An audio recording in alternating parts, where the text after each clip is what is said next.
Welcome student. इस video में आज हम एसर्शन और रीज़न वाले क्वेश्चन करेंगे, ए एंड आर वाले। ठीक है, जो सैम्पल पेपर्स मैथमेटिक्स स्टैंडर्ड के और बेसिक दोनों से मैंने लिए 4 क्वेश्चन समझाने के लिए आपको क्लैरिटी आ जाए। स्टेटमेंट या एसर्शन, एक चीज़ लिखी होगी, उसका रीज़न लिखा होगा, स्टेटमेंट का रीज़न आर। अगर तो दोनों बातें सही हैं और R is the correct explanation of assertion, then option A होगी। अगर अगेन दोनों बातें सही है, असर्शन एंड रीज़न सही है, but R is not the correct explanation of A, option B हमेशा रहेगी।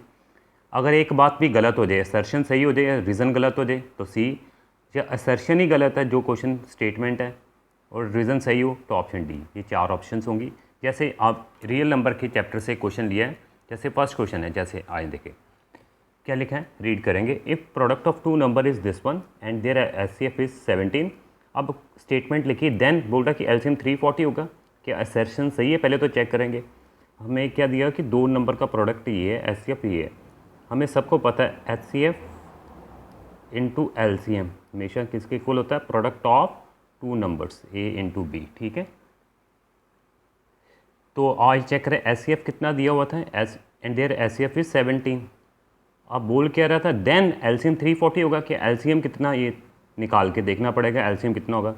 अब देखा हुआ था प्रोडक्ट ऑफ 2 नंबर, मतलब जो 2 नंबर थे उनको मल्टीप्लाई करके आंसर दिया हुआ है कितना, 5780।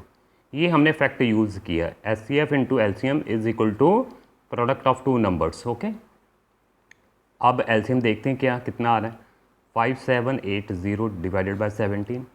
17 के टेबल पे जाएगा, 3 ज़ा 51, बाकी 6 करी 68 हो गया, 340 आ जाएगा। तो मैंने देखा एलसीएम 340 आ रहा है, तो उसने लिखा था एलसीएम 340, तो मतलब क्या हो गया, एसर्शन जो ए थी वो तो बात बिल्कुल सही है। अब रीज़न लिखा है कि HCF is always a factor of LCM, reason बिल्कुल सही है। पर अब रीज़न सही क्या है, उसने बोला कि एचसीएफ हमेशा फैक्टर होता है एलसीएम का। समझ सकते हैं, एक मिनट। मान लो किसी का एचसीएफ आया 15 और एलसीएम आया 60, क्या बात सही है?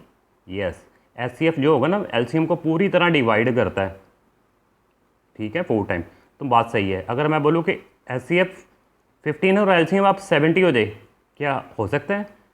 क्या 15 पूरी तरह डिवाइड करता है? नहीं करेगा, रिमाइंडर बचेगा ना, 5 3 ज़ा 5 1 ज़ा 5, 14/3 पूरी तरह डिवाइड नहीं कर रहा। ये चीज़ पॉसिबल नहीं हो सकती अगर 15 एचसीएफ और एलसीएम 70 हो। मतलब एचसीएफ हमेशा फैक्टर होता है एलसीएम का, ये बात बिल्कुल थी सही थी, रीज़न भी सही है। क्या करेक्ट एक्सप्लेनेशन है? नहीं, एक्सप्लेनेशन तो ये हमने यूज़ किया कि एचसीएफ इंटू एलसीएम क्या थी, प्रोडक्ट ऑफ 2 नंबर, हमने तो यूज़ ये किया है। तो ऑप्शन क्या करेंगे, पहले लिख रहा है कि assertion and reason are true, दोनों बातें सही थी, असर्शन रीज़न।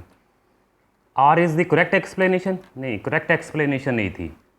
अब ऑप्शन बी देखें, ऑप्शन बी लिखा है assertion and reason are true and R is not the correct explanation, दोनों बातें सही थी, असर्शन भी सही था, रीज़न भी, but reason is not the correct explanation. Correct explanation ये वाली थी हमें। सो ऑप्शन क्या आ जाएगी इस क्वेश्चन का answer, option B is the correct answer for this question. ठीक है, दोनों बातें सही है but reason is not the correct explanation. ठीक है, चले अगला क्वेश्चन देखते हैं, उससे और क्लैरिटी होगी अभी। चलिए 20th क्वेश्चन है, ये कोऑर्डिनेट ज्योमेट्री का क्वेश्चन। आज देखिए, स्टेटमेंट लिखिए, असर्शन है, if the coordinate of the mid points of the sides A B and A C of triangle A B C are this and this respectively. अब बोल रहा है क्वेश्चन, उसने स्टेटमेंट पूछी कि देन बी सी 20 यूनिट होगा। पहले तो ये देखते हैं असर्शन जो लिखी है सही बात है, क्या लिखा था, आए देखे। एक ट्राइंगल बना ले, सबसे पहले ट्राइंगल बन गया मेरे पास ए बी सी।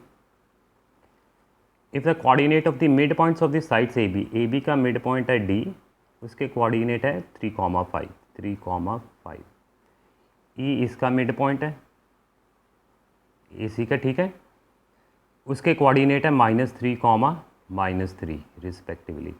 अब बोल रहा कि बी सी की जो लेंथ होगी वो कितनी होगी, 20 होगी। पहले तो हम डी ई की लेंथ निकाल सकते हैं, पहले बोलो बाय डिस्टेंस फॉर्मूले से ये लेंथ निकाल लेंगे डी ई। तो डी ई कितनी आ जाएगी, बाय डिस्टेंस फार्मूला अप्लाई कर दें। सो डी ई लेंथ आ जाएगी मेरे पास by distance formula x2 - x1, मतलब -3 का स्क्वायर, y2 - y1, मतलब -3 - 5 का स्क्वायर, उसका स्क्वायर रूट। आई होप सबको क्लियर है डिस्टेंस फार्मूला। ये बन जाएगा -6 वो बन गए -8², ये हो गए 36, ये हो गए 64, √100 कितना आ गया सबको पता है 10। तो मैंने देखा ये लेंथ ये वाली आ गई मेरे पास 10। अब 9th में सब ने एक थ्योरम की हुई थी मिड पॉइंट, ये मिड पॉइंट था दिया हुआ था, ई भी मिड पॉइंट दिया हुआ था, सबको पता है अगर डी ई मिड पॉइंट है ये लाइन इसके पैरेलल और हाफ होती है, D E is half of B C. अभी डी ई निकाल लिया हमने, कितना निकाला डी ई 10, अगर ये 10 है तो बी सी कितना आ जाएगा 20 हो जाएगा, उधर चला गया।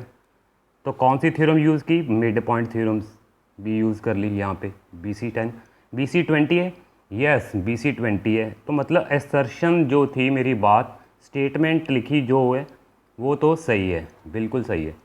अब रीज़न क्या लिखा है, line joining the mid point of any two side of a triangle is parallel to the third side and equal to half of it, yes ये यूज़ किया कि नहीं मिड पॉइंट थ्योरम।